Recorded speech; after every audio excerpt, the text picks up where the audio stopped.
చదువు అంటే మనం ఒక మళ్ళీ చదువు అంటే ఏమి అని మనం ఆలోచించుకోవాల్సినటువంటి తరుణం ఇది.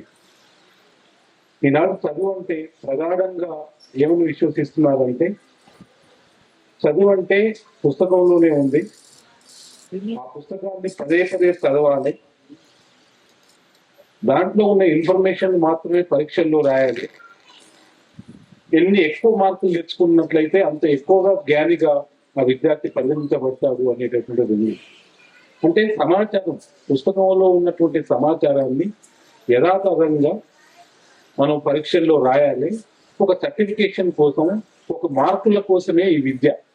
అందుకనే పిల్లలందరినీ చదువుకోండి చదువుకోండి, ఇంటికి వచ్చినా కూడా ఎప్పుడైనా ఏం చేస్తున్నారో చదువుకో అంటారు. చదువుకోవటం అంటే ఒక ప్లేస్ లో కూర్చోవటం, పుస్తకం ఓపెన్ చేయటం, దాన్ని 4-5 సార్లు చదవటం అనేటటువంటిది. ఇంకొకటి ఏంటంటే చదువు అంటే రాయటం కూడా, కాపీ చేయటం, గైడ్ల నుంచెల్లో పుస్తకాల నుంచెల్లో. ఈ మధ్య మేము ఒక రీసెర్చ్ చేస్తాం, పిల్లలు ఇంటికి పోయిన తర్వాత ఏం చేస్తున్నారు, ఆడుకుంటున్నారా, ఏం చేస్తున్నారా అని చూస్తే అందరు పిల్లలు పేరెంట్స్ చెప్పింది ఏంటంటే ఆ వాడు ఇంటికి రాగానే ఏందో రాస్తా ఉంటాడండి, ఎప్పుడు చూసినా రాస్తానే ఉంటాడు అని. అంటే రాయడం అంటే ఎట్లా బాగా సొంతంగా రాస్తాడా, ఆలోచించి రాస్తాడా, ఎట్లా రాస్తాడా? అప్పుడే అదేం లేదండి, ఏదో పుస్తకం నుంచెల్లో గైడ్ల నుంచెల్లో చూసి పక్క నుంచి చూసి కాపీ ఎక్కిస్తుంటాడండి అని చెప్పారు మెజారిటీ. ఇది చదువు. పరీక్షల్లో కూడా ఏం చేస్తున్నాం అంటే చదువు పేరు మీద ఉన్నది ఉన్నట్లు మొత్తం సమాచారాన్ని ఎత్తి రాయాలి, అంటే ఒక మెమోరైజ్ చేసి రాయాలి. ఇప్పుడు మీరు మెమోరైజ్, పేరెంట్స్ ఏదన్నా ఒక మీకు చదువు వస్తుంది కదా, ఒక 2 పేజీలు తీసి జ్ఞాపకం చేయండి, చేస్తారో చూద్దాం. మీరు ఉన్నది ఉన్నట్టుగా పొల్లు పోకుండా రాయండి. ఎప్పుడు చూసినా కూడా పిల్లలు, ఇంకా మనం కార్పొరేట్ స్కూల్లో పోతేనైతే ఎప్పుడు చూసినా ఒక చేతుల్లో ఒక పుస్తకం తీసుకుని ఎప్పుడు చూస్తూనే ఉంటారు. పిల్లల మనసు దాంట్లో ఉందా, అర్థం చేసుకుంటున్నారా? మరి ఇంతకుముందు ఆ సైకాలజిస్ట్ కూడా చెప్పింది మనకి, స్ట్రెస్ వచ్చింది అని. స్ట్రెస్ ఎందుకు రాదు? పేరెంట్స్ 100 మార్కులు కావాలంటారు, టీచర్ ఏమో ఉన్నది ఉన్నట్లుగా మీరు ప్రతి ప్రశ్నకు ఆశించిన మేరకు పుస్తకంలో ఉన్నది ఉన్నట్టుగా రాస్తేనే మారుతుంది. కాబట్టి ఈనాడు మేము మొత్తం సమూలంగా మార్చేసినాం విద్యను. ఇప్పుడు పుస్తకాలలో ఇన్ఫర్మేషన్ కాదు, యాక్టివిటీలు పెట్టినాం, ప్రాజెక్టులు పెట్టినాం. ప్రాజెక్టులు అంటే మళ్ళీ పోయి ఏదో ఇంటర్నెట్ ఓపెన్ చేసి దాంట్లోకి వెళ్ళి బ్రౌజ్ చేసుకొని డౌన్లోడ్ చేసుకుంటే ప్రాజెక్ట్ కాదు. ప్రాజెక్ట్ అంటే ఇంటర్నెట్ పోవాల్సిన పని లేదని కూడా చెప్పాం. ప్రాజెక్ట్ అంటే అబ్జర్వ్ చేయటం, ఇంటర్వ్యూ చేయటం, డేటా కలెక్ట్ చేయటము, డేటాను అండర్స్టాండ్ చేసుకుని ఒక రిపోర్ట్, తమదైనటువంటి ఒక రిపోర్ట్ రాయటమే ప్రాజెక్ట్ యొక్క ముఖ్య ఉద్దేశం. ప్రాజెక్ట్ లో ఎంతో మంది మనుషులను కలుస్తారు. తర్వాత బట్టి పట్టాల్సిన అవసరం లేదు, పాఠం మొత్తం చదువుకోండి, ఒక అవగాహన చేసుకోండి, సొంతంగా రాయండి. సొంతంగా రాయాలన్నప్పుడు ఆలోచించాల్సి ఉంటుంది పిల్లలకి. ఆలోచించడం నేర్పటమే విద్య యొక్క ప్రథమ లక్ష్యం. ఆలోచన లేని చదువు రాదు. బట్టి పట్టడంలో ఆలోచన ఉండదు. కాబట్టి సృజించాలి. కాబట్టి thinking, imagination, creating is own answer, ఇవి హయ్యర్ స్కిల్స్ అన్నమాట. మంచి నైపుణ్యాలు ఇవి, సృజనశీల నైపుణ్యాలు అంటాం. ఇటువంటి సృజనశీల నైపుణ్యాలలో ఒత్తిడి ఉండదు. పిల్లవాడిని చదువుకోమంటాం, అవగాహన చేసుకుంటాం, నీకు నచ్చిన రీతిలో ఎక్స్ప్రెస్ చేయమంటాం. అందరూ ఒకే తీరు ఉండదు. సొంతంగా ఎక్స్ప్రెస్ చేసినప్పుడు 50 మంది పిల్లలు ఉంటే 50 మంది డిఫరెంట్ ఆన్సర్స్ ఉంటాయి. కాబట్టి చదువు అంటే ఆలోచింపజేయటం, చదువు అంటే పిల్లల్ని ఇమాజిన్ చేయటం, చదువు అంటే టెక్స్ట్ బుక్లు చదవటం కాదు. చదవటం వచ్చేవరకల్లా పిల్లవాడు ఎన్నో గ్రంథాలు చదవగలగాలి. రిలాక్సేషన్ అన్నది ఇంతకుముందు సైకాలజిస్ట్, రిలాక్సేషన్ ఎట్లా వస్తుంది? ఒక మంచి కథ కానీ, ఒక మంచి స్టోరీ కానీ, ఒక మంచి పుస్తకం చదివితే కూడా రిలాక్సేషనే. పిల్లలని ఏదో కథ పుస్తకం చదవమంటే మంచిగా చదువుతాడు, అదే టెక్స్ట్ బుక్ చదవమంటే చదువుతలేదు. కాబట్టి ఎంత ఎక్కువ రీడింగ్ హ్యాబిట్స్ ఉంటే అంత ఎక్కువ కాంప్రహెన్షన్ పెరుగుతుంది, ఇమాజినేషన్ పెరుగుతుంది, వొకాబులరీ పెరుగుతుంది.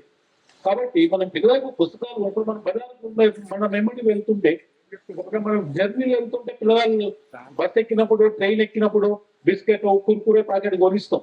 అంతేగాని ఒక 15 రూపాయలు పెట్టి ఒక చందమామ, బాలమిత్రు చదువుకోమని కొని ఇవ్వమని ఆ అలవాటు కూడా లేదు ఎక్కడ. ఒకసారి పిల్లలకి చదివే అలవాటును పట్టియండి, ఇంకా చదవటం అనేది ఒకసారి స్టార్ట్ చేస్తే ఆ ఆనందాన్ని ఎప్పుడు వదులుకోడు, చదవటం స్టార్ట్ చేస్తారు. రీడింగ్ కాంప్రహెన్షన్, ఇమాజినేషన్ అనేటటువంటివి ప్రతి సబ్జెక్ట్ కూడా ఇంపార్టెంటే. లెక్కలు రావాలన్నా, సైన్స్ రావాలన్నా కూడా లిటరసీ, లాంగ్వేజ్ ఎబిలిటీ చదివేటటువంటి అది అలవాటు ఉండాలి. లాంగ్వేజ్ లో ఎంత పరిపక్వత, ఎంత మాస్టరీ ఉంటే మిగతా సబ్జెక్ట్ లో కూడా అంత ఉంటుంది. ఈ మధ్యన అయితే మ్యాథ్స్ తప్ప ఇంకా వేరే సబ్జెక్టులు కాదు, సోషల్ సైన్స్ తీసేసిండ్రు, లాంగ్వేజ్ తీసేసిండ్రు, సైన్స్ మ్యాథ్స్ ఎట్లా వస్తుంది, అవి లేకుంటే ఇవి రావు అసలు యాక్చువల్ గా. కాబట్టి విద్య యొక్క పరమార్థం ఏంటంటే పిల్లల్ని ఆలోచింపే బట్టి పట్టమనవద్దు, గైడ్లో చూసి రాయమనవద్దు. పేరెంట్స్ గా మీరు చదువుకోమని చెప్పండి, సొంతంగా రాయమంది, రాస్తుంటే అలవాటు పడుతుంది జనరల్ గా. కాబట్టి మరి ఈసారి 10th క్లాస్ లో కూడా సమూలమైన మార్పులు తీసుకొచ్చాం. ఇదివరకు పాట వెనుక ఉన్న ప్రశ్నలు వచ్చేది. పాట వెనుక ఉన్న ప్రశ్నలు అంటే గైడ్లు వచ్చినాయి, స్టడీ మెటీరియల్ వచ్చాయి. ఇప్పుడు పాట వెనుక ఉన్న ప్రశ్నలు రావని చెప్పాం. ప్రశ్న ఒకసారి ఎస్ఎస్సీలో వస్తే మళ్ళీ అది రావు. కాబట్టి ఏ ప్రశ్న వస్తుందో తెలియదు. కాబట్టి నువ్వు గైడ్ కొనాల్సిన పని లేదు, నువ్వు జ్ఞాపకం చేయాల్సిన పని లేదు. ఏదన్నా ఇచ్చినటువంటి చాప్టర్స్ చదువుకొని ఒక అవగాహన చేసుకుని తమదైన భాషలో రాయగలిగే కెపాసిటీ ఉంది. ఎప్పుడన్నా మీరు టెస్ట్ చేయండి మీ పిల్లలకి, ఏదో ఒక సన్నివేశం సొంత మాటల్లో రాస్తారేమో. చాలా మంది ఇంగ్లీష్ మీడియం పంపిస్తారు. మీరు మొన్న ఒక దీపావళి, దసరా జరుపుకున్నాం, అరే నీ సొంత మాటల్లో ఒక పేజీ రాయమని రాస్తారేమో. ఒక పేజీ సొంతంగా రాయలేని రేపు 10th క్లాస్ ఎట్లా పాస్ అవుతుంది? పాస్ అయ్యి 100 మార్కులు తెచ్చుకుంటున్నారు సొంతంగా రాయలేని వాళ్ళు కూడా ఈ చెత్త పరీక్షా సిస్టమ్ వల్ల. కాబట్టి పిల్లల్ని ఎంకరేజ్ చేయండి, పిల్లల్ని ఆలోచింపజేయండి, ఒత్తిడి చేయొద్దు, కంపేర్ చేయొద్దు. చాలా మంది కంపేర్ చేస్తారు, అబ్బాయి వాళ్ళ చూడు ఎన్ని మార్కులు వచ్చినాయో, చాలా ఫస్ట్ క్లాస్ వచ్చినాయో, నీకు ఎందుకు వస్తలేవు, నీకు ఎందుకమ్మా వస్తలేవు అని అంటారు. పిల్లలలో కొంతమంది పిల్లలు ఏంటంటే కొంచెం they will take more time for mastery. ముందు 4, 5, 6 తరగతిలో కొంచెం స్లో ఉంటుంది, కానీ 6th, 7th అట్లా పోయిన తర్వాత ఒకసారి ఫాస్ట్ కూడా అవుతారు. కాబట్టి అందరూ ఒక తీరు కంపేర్ చేయడం కూడా మంచిది కాదు యాక్చువల్గా. సో ఈ రకంగా పాఠ్య పుస్తకాల్లో సమూలమైన మార్పులు తీసుకొచ్చాము. మరి అంటే చదువు అంటే ఒక పర్స్పెక్టివ్, ఒక దృక్పథం ఉండాలి. ఎవరికి ఉండాలంటే టీచర్కి ఉండాలి. టీచర్లు కూడా చాలా మంది చూస్తాం మనం. మీరు మార్క్ షీట్స్ కు పోతే 6 నెలల పరీక్షకు, 7 పరీక్షకు మిమ్మల్ని పిలుస్తారు, మీ పిల్లల్ని మార్క్ ఇస్తున్నామని చెప్పి. ఆ మార్క్ షీట్ ఇచ్చి చెప్తారు, చూడండి మీ అబ్బాయికి చాలా మార్కులు రాలేదండి, చాలా వెనకబడి ఉన్నాడు, ఏం చేస్తారో మీకే తెలుసు అని అంటారు. అసలు మనమే స్కూల్ పంపిస్తే చదువు చెప్పమని, మళ్ళీ మనకే చెప్పి మీ అబ్బాయి చదువుతలేడు అని మనకెందుకు చెప్పాలి? అసలు ఎవరి మీద రెస్పాన్సిబిలిటీ ఇస్ ద టీచర్స్. కాబట్టి పిల్లలు అంటే టీచర్ మీదనే క్వాలిటీ ఆధారపడి ఉంటుంది. టీచర్ చదవాలి. చదువు అంటే బట్టి పట్టడం కాదు, చదువు అంటే మార్కులు కాదు, చదువు అంటే పిల్లల్ని ఆలోచింపజేయటము. పిల్లల్లో ఆ పొటెన్షియల్ ఉంటుంది. ఏ పిల్లవాడు కూడా బ్యాక్వర్డ్ పిల్లవాడు కాదు, అందరి పిల్లలు తెలివైన పిల్లలే, ఎవరు వెనకబడ్డాడు. కాకపోతే ఏంటంటే కొంచెం మనం సపోర్ట్ చేస్తున్నారు పిల్లలకి, నిజంటే గుడ్ బాగా చేస్తున్నాం అనాలి, పిల్లవాడు ఇంకా ఇంట్రెస్టింగ్ గా చదువుతాడు. కాబట్టి టీచర్ కు దృక్పథం లేకుండా, టీచర్ దృష్టిలో చదువు అంటే ఇన్ఫర్మేషనే, చదువు అంటే మార్కులే, చదువు అంటే బట్టి చదవాలి, ఎంత ఎక్కువగా ఉన్నట్టు రాస్తే ఆ పిల్లవాడు అంత జ్ఞానవంతుడు అనేటట్లు దృక్పథం టీచర్లో ఉంటే కనుక మనం ఎప్పుడు కూడా ముందుకు పోలేం. కాబట్టి మరి చాలా ఎస్సీఆర్టీ పరంగా టెక్స్ట్ బుక్ లో కానీ బోధించే విధానంలో కూడా పాఠం చెప్పడం అంటే పుస్తకం నుండి చదివి ఎక్స్ప్లెయిన్ చేయటం కాదు. పిల్లల్ని చదవమని చెప్తాము, క్వశ్చన్స్ చేస్తాము, పిల్లవాడు ఆలోచించాలి, ఆలోచించి పిల్లలు మాట్లాడాలి. పిల్లలు మాట్లాడేటప్పుడు మిగతా పిల్లలు వాళ్ళు కూడా వింటారు, ఒక షేర్ చేసుకొని తమదైన దృక్పథంతో వాళ్ళు జ్ఞానాన్ని సంపాదించుకుంటారు.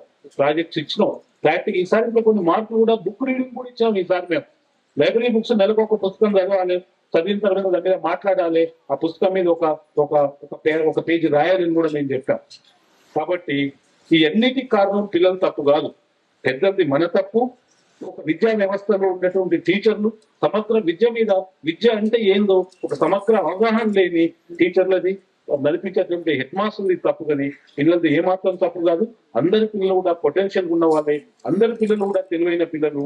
బయట ఎంతో మంచిగా ఆడి ఎన్నో పనులు చేసుకొచ్చే పిల్లవాడు చదువులో ఎందుకు వెనుకబడతాడండి?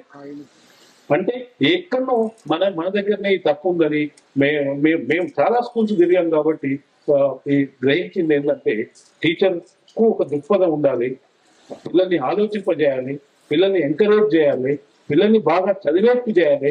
ఎక్కువ టైము కాపీయింగ్ కాదు, ఎంత ఎక్కువగా పిల్లవాడు చదువుతున్నాడు, ఎన్ని ఎక్కువ గ్రంథాలు, ఎన్ని ఎక్కువ పుస్తకాలు చదువుతున్నాడు, పేపర్ కూడా చదవాలి. అసలు యాక్చువల్ గా ఎంకరేజ్ కూడా చేయాలి. కాబట్టి విద్యా వ్యవస్థలో మార్పులకు శ్రీకారం చుట్టాము. అన్ని స్కూళ్ళల్లో ఎగ్జామినేషన్ చేంజ్ చేస్తేనే మిగతా సిస్టమ్స్ ఎగ్జామినేషన్ సిస్టమ్ మొత్తం చేంజ్ చేశాము. ప్రాజెక్టులు ఇచ్చాము, ఎక్స్పెరిమెంట్స్ ఇచ్చాము, లైబ్రరీ బుక్స్ చెప్పాము.